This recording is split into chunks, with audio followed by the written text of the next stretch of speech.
new water plant located at a power source there and right at our reservoir.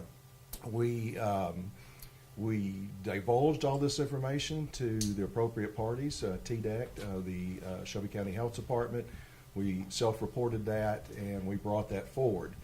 We engaged a group of consultants, several of them over the last 4 days. We're in day 5 of this crisis, but we've engaged several consultants, including most recently InSafe. We've also engaged CSER, which is the University of Memphis water experts, and they do a lot of groundwater testing and also provide a lot of advice in that area and consulting as well. As was mentioned just a moment ago, we were very pleased last evening to release to the public that our residents that are east of Forest Hill Irene Road, about 20% of the landmass of our city, is back on our water system. We have 2 water plants and we currently have 1 water tower. Our Johnson Road plant is equivalent to our Southern Avenue plant, and that pushes a lot of water out into the community. It's far from, it's a good distance from our Southern Avenue plant where the leak of diesel was detected, and so that area is able to put out and push out clean water. So we were very excited to be able to announce that last evening. We've given instructions to those residents to be able to flush their systems and to be able to, in essence, continue life as before Thursday, July the 20th. It does not give me any pleasure to make the community aware that we continue to flush and test each and every day. Today's battery of tests and samples that we took did not come back positive, in the sense that we did not get an all clear from our testing consultants. So as a result, we will continue to be under the no drink, no bathe, only flush with our potable water here in Germantown. We will continue the process of flushing the system.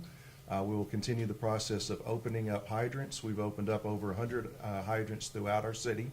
We will continue to do that, and then we'll test. I know it gets very frustrating for our residents and also you members of the media. We test, and not to get into, I guess, the facts of how you test, but basically a testing cycle, gathering samples, getting to the lab, getting results back, analyzing the results, and then working with our primary partner, TDEC, the Tennessee Department of Environment and Conservation, roughly takes about a day each time that cycle is committed.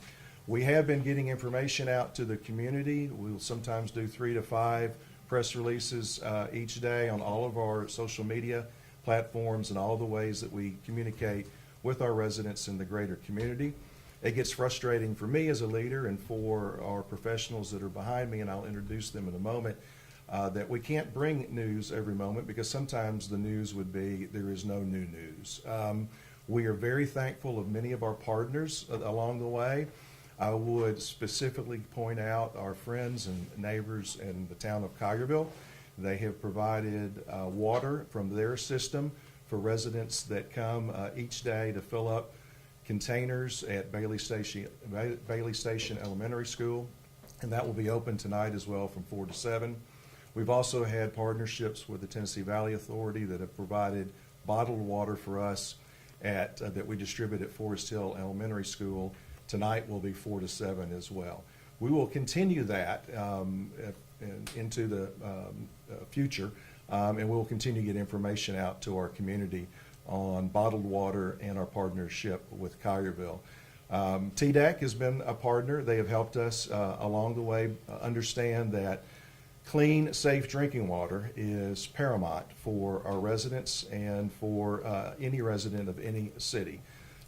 They determined and helped determine what safe levels are. We were very fortunate in the days that we've tested up till today. We've had a day where we'll send out 15 samples and 14 will come back with no diesel. But still, if you have diesel detection, we have to either retest that area or flush that area and begin anew. Today we had several samples come back, and those are close to our reservoir at our Southern Avenue plant, and that's where the water is produced and distributed. So if it's produced and distributed at that point, it's pushed out into our system. And so a lot of people will ask us, why aren't you flushing everything now? There are a lot of reasons for that. We cannot lower our water pressure in our community. If we lower our water pressure community, whether it's diesel water or not, our fire chief cannot put out fires. And so we have to be very strategic when we do that. And since our system's not clean yet, we're not going through a flushing protocol throughout the whole city. We flush our tanks at the city sites, but we have not instructed any measures to flush in residential or commercial properties. With that said, I'd like to introduce a few of the folks that are here very quickly. To my right, we have our fire chief, Eric Grizzard. We have Ethan Skaggs, our city engineer. Our assistant city administrator, Andy Sanders, he's also an engineer as well. We have our city administrator, Jason Heisman, and our public works director, Bo Mills, as well. I will tell you this and tell our residents most specifically, our team has been relentless, steadfast, hyper-focused on bringing safe water back to you. We were very proud that we were able to get the folks that are east of Forest Hill back online. I live west of Forest Hill. I'd like to be back online myself. I do appreciate the patience that our residents are displaying. I know you're frustrated. I'm frustrated as well. We are very much engaged in wanting to make sure that we work hard to bring the facility back up. So with that being said, I would like to point out one thing before we take questions. We do have a Germantown alert program, and this allows our residents to be able to get information in pinpoint accuracy. And we have, matter of fact, gone from about 3,000 enrollees, I think over 10,000 since Thursday. So if people want to get information, there's no doubt about that. With that said, I'll take a few questions. Yes, sir. Yeah, have you been yet able to determine how long the diesel was leaking before it was discovered, and how can residents be assured that nothing leaked previously and Sure. that it won't leak in the future and go undetected? Sure. Yeah, and we recently had our water tested by the state, as is done on an annual basis, and that was only maybe about a month ago, and we were in full compliance and passed at that level. Once we detected, in the sense that our residents shared that information, that they smelled an odor, and it does smell like diesel if you've ever smelled diesel, they reported that to us, and we immediately responded. So to specifically answer your question, knowing what day, time precisely, I can't answer that, but we would probably estimate that it was probably within a day or so. We were able to identify that and get that under control and get that generator to the point where it could be taken offline and then brought back online if needed. So thank you. To follow up, you didn't answer my question. To follow up, what I'm specifically asking is there were no alarm bells, nothing went off to tell you that there was diesel in the water. How can residents be assured Sure. that will not happen again? We're testing, and with our partners at TDEC as well, and so we will not open back up if there are diesel traces. So yes. I know you said before you weren't going to get into all the details, but a lot of people are asking, how and where do you test? And, I know you said when you put out 15 samples and one comes back. I mean, are you seeing these levels diminishing each time that you test? They vary at times. You can look at the test and, we could go into the the exact numbers, but they will vary. And we use the same, I will just look to the company that we use for testing is Waypoint. Waypoint is our testing facility. They're a local firm. Yes, right. Has this been determined a human error? We'll do a full assessment and an after action when we conclude. Our primary focus is to get water to our residents and to all of our customers, commercial and residential. We'll do a comprehensive after action assessment and look at all the process. So you don't know right now, correct? Who's next? This is Oh, I'm sorry. Yeah. able to determine it was only 100 gallons? It's purely an estimate. We cannot It said determine. approximately 100 Correct. It gallons. could be less or it could be more. So it wasn't approximately 100 gallons? Approximately means it could be less or more. Yes, approximately 100 gallons. Yes, sir. Have there been any admittances or data shown that anybody has actually become sick so far from this leak? Not to my knowledge, not to my knowledge. Is there Yeah. any concern about residue left in the pipes leading to homes? Well, sure, and that would be why we are flushing the system, and that's very important to get everything out, and we will continue to do that. Matter of fact, when we hit a pause in a second, I'll share some more information with you that alludes to maybe a separate measure that we're looking at as well. Yep. I kind of going off of what I had asked you Mhm. before, how and where do you test? Like, where are you collecting these samples from? Sure. What's that process? Sure. Well, it's a combination, again, with our partnership with TDEC. We had a tight circle around the actual point of contaminant, and we were directed to go there, and then we drew a larger radius, and then when we get reports from our residents, we will send a testing crew there. They'll draw a sample.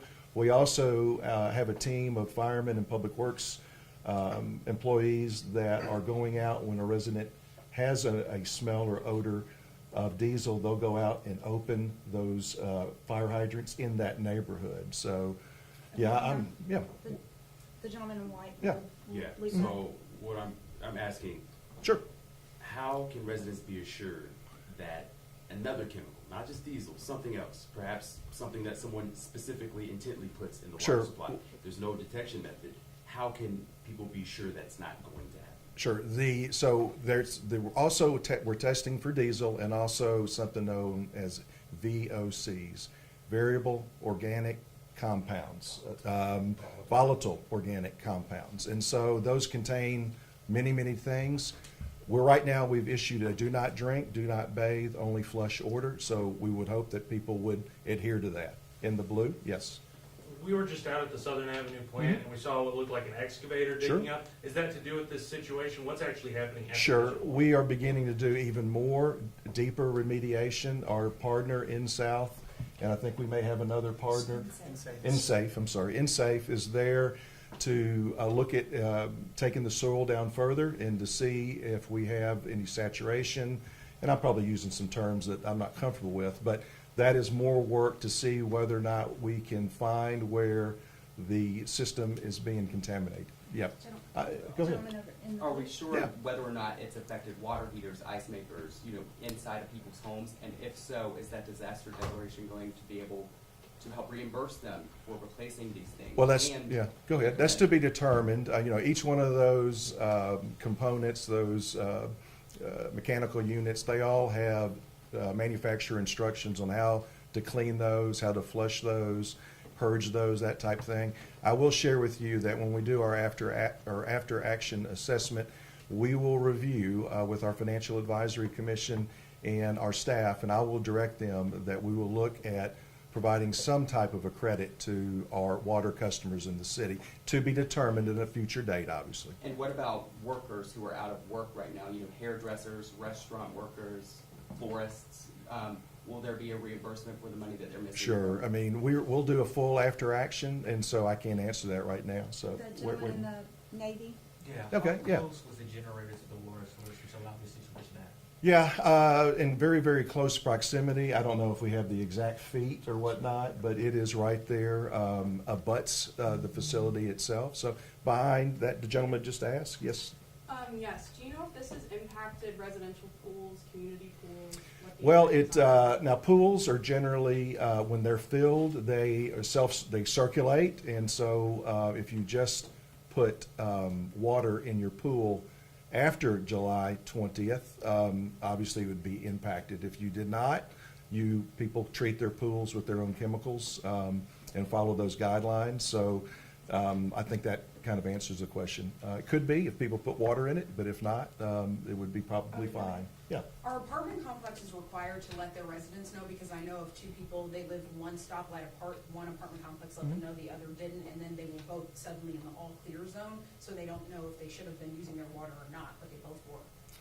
The all clear zone that is east of Forest Hill, Irene Road, but to my knowledge, we don't have any multifamily that's east of Forest Hill, Irene Road, so. Their apartment complexes did not let them know that they're both in that like Germantown area that was alerted to be aware, but if she didn't have those alerts, if she didn't work for a news station, she wouldn't Sure. have known, so our apartment complex is required to let Sure, her we know. put out information on every social media platform, press releases, the Germantown Alert, and you folks help us as well. So our yeah. apartment complex is required or not required to let their tenants know?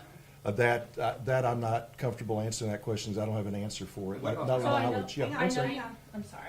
I know you gave the all clear for east of Forest Hill, Irene Road, but then there was also a notice put out that if you live in that all clear zone but you're smelling diesel, to give you guys a call. So is there still a concern that that area could be affected by this? Well, so as we give flushing instructions, it would be natural to think this through, that as the water is being flushed through the system and leaves the system, it could, as that residue leaves, produce odor, and actually that would be a positive sign. It's now leaving. And so we've asked our residents to report that so that we can send one of our crews there and to evaluate the situation more So closely. you're confident that that area is in the clear? People there don't have to worry? As of right now, yes. And, this is day to day, obviously, so.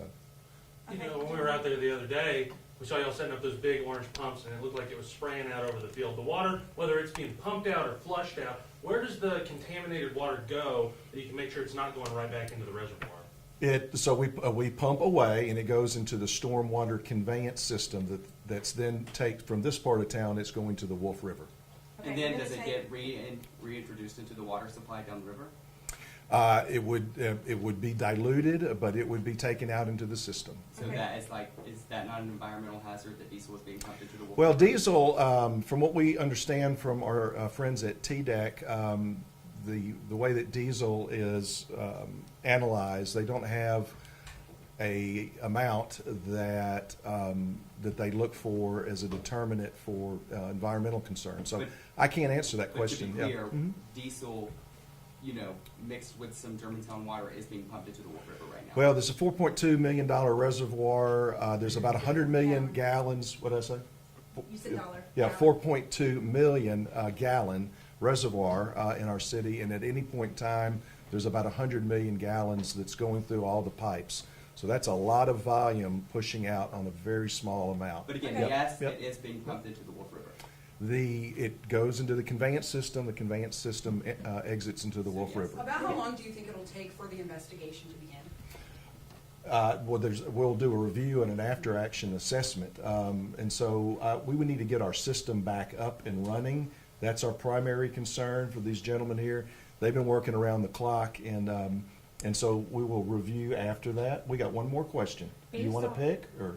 No, well, let's All do two more, we've got two more. All right, hands, so you got we it. can- And here and here, and then I'll conclude with some announcements. Yeah. Okay, so based on the progress that we've seen so far, any idea, a timeline to a possible solution? It is one day at a time. Yesterday we thought was a good day because we had a lot of all clears on samples, and today we had three that were not all clear. And then also we were able to release the sign that we were clear in the Forest Hill Heights area. That's east of Forest Hill, Irene Road. So that was good for us, but tomorrow is another and a new day. Yes, sir, I think you're the last question, yeah. At this moment, do you know how much diesel is still in the water? It can't be determined right now.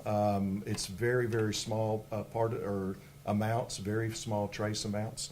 So I'd just like to conclude with this and share this with our community. We are working tirelessly. We will continue the pattern that we have maintained for the last 4 days. This is day 5. We'll continue it tomorrow. We will draw samples. We will flush. We will test those samples. We'll submit to TDEC. Again, they have to be our concurring partner with us, and we will continue that. Today I directed staff to begin to look at a secondary option. We are not in the too distant future. Our eastern water tower, that's new construction, is located near the intersection of Popper Pike and Forest Hill Irene Road. That is almost ready to go online. And so we are going to look at expediting that system going online, and if we're able to do that, we can pump from Johnson Road, fill up our tower on the eastern side of town. We can put our western tower, which is at Southern Avenue, we can take it offline, and then we could do full mitigation. Currently, we run with one tower in our city, so we replace that tower with the Johnson Road Eastern Tower and the Johnson Road plant.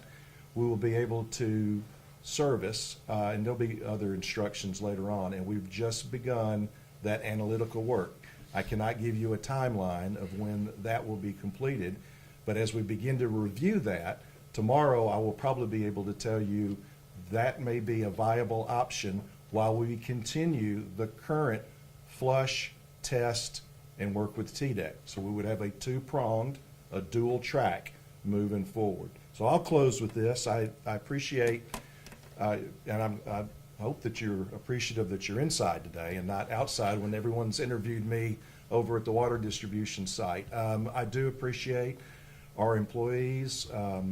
You know, we have first responders, and they work tirelessly, and they do a lot of great work, and we have one of them here today. But our engineering and public works folks and our communications team, they're working 15, 16 hours a day on this, day in, day out. Our emergency operations committee, since we're in a state of emergency, Chief Grizzard is the commander of that unit. He runs our meetings. I'm a participant. I've been to every one of those. We meet 4 to 5 times a day, and we are reviewing data. We're looking at the samples, the test results. We're communicating with the health department, the Shelby County Health Department. We're communicating with TDEC. We're communicating with our residents. You know, I've got phone calls and emails and texts to return here in a moment. People get back, or I get back with our residents within 24 hours. We will continue to put information out there. We ask for patience. We know you're frustrated. We're very empathetic toward that. You know, I live here as well, and, you know, I want our water system back online. So thank you very much. I appreciate it. And we may assemble tomorrow, okay? All right? Thank you. Thanks, folks.